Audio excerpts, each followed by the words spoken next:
Hello, I'm Ken Kudela, President of the newly created Local 23, Ohio, West Virginia, Kentucky, Maryland. My name is Don Huss. I am your Secretary-Treasurer. My name is Noah Carmichael. I am the Organizing Director and Vice Chair. I'm a 43-year member of the Bricklayers and Allied Craftworkers.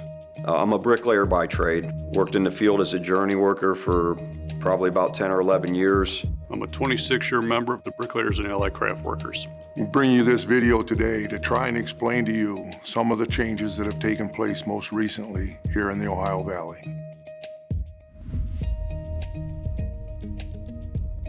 On April 1st, the International Union of Bricklayers and Allied Craftworkers merged together the Ohio, Kentucky Administrative District Council and the West Virginia, Maryland Administrative District Council and chartered a new Local 23. This is actually the last area in the United States and Canada for our international to do this. All other areas have experienced exactly the same thing that we're going through, the creation of mega locals for larger and larger areas.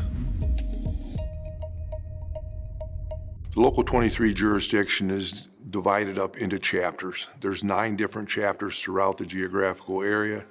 Those chapters are a combination of the local unions that were represented in those areas. We've established the chapters as the North Shore chapter, the Northwest Ohio chapter, the Northeast Ohio chapter, the Southwest Ohio Kentucky chapter, the Central chapter, the Valley chapter, the Tri-State chapter, the Southern West Virginia chapter, and the Northern West Virginia chapter.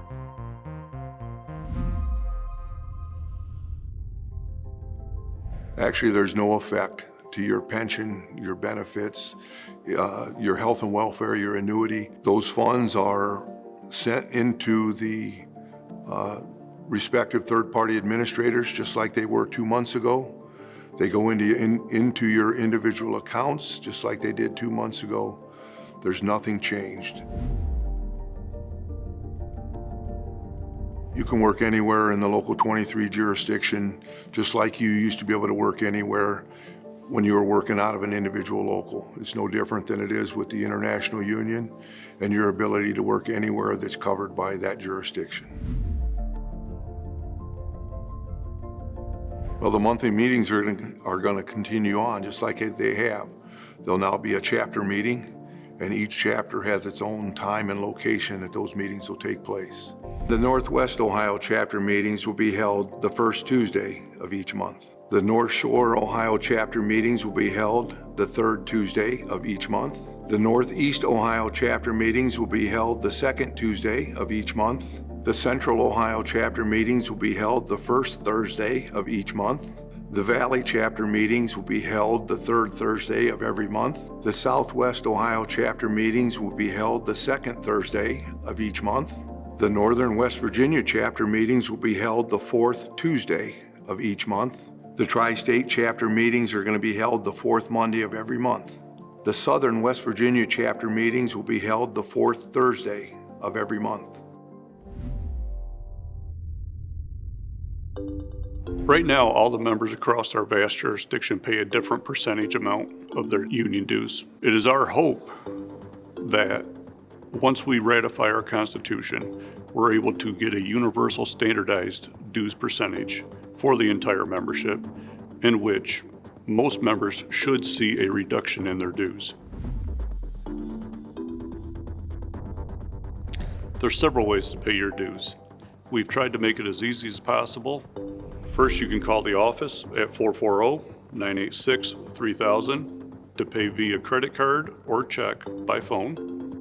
Mail a check or money order made out to BAC Local 23 to 8497 Levitt Road, Amherst, Ohio 44001 by registering at the BAC member portal, member.bacweb.org, or by requesting an automatic monthly dues withdrawal authorization form to create a reoccurring monthly debit from your checking or savings account or credit card by calling the office at 440-986-3000.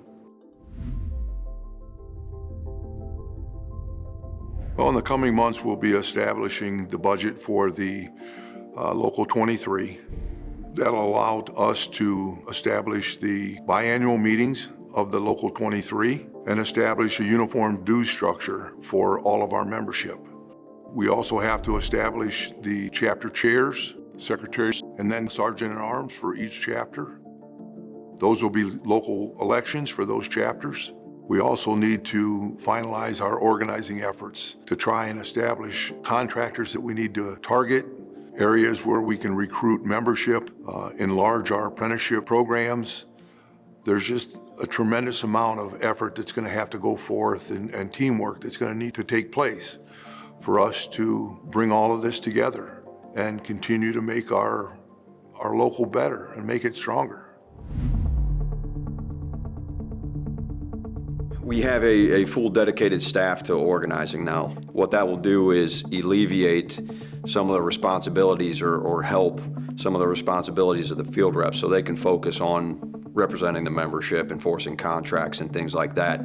And the organizing department will focus on recruiting and attracting members. And what that does is provide us the opportunity to cover without boundaries within Local 23.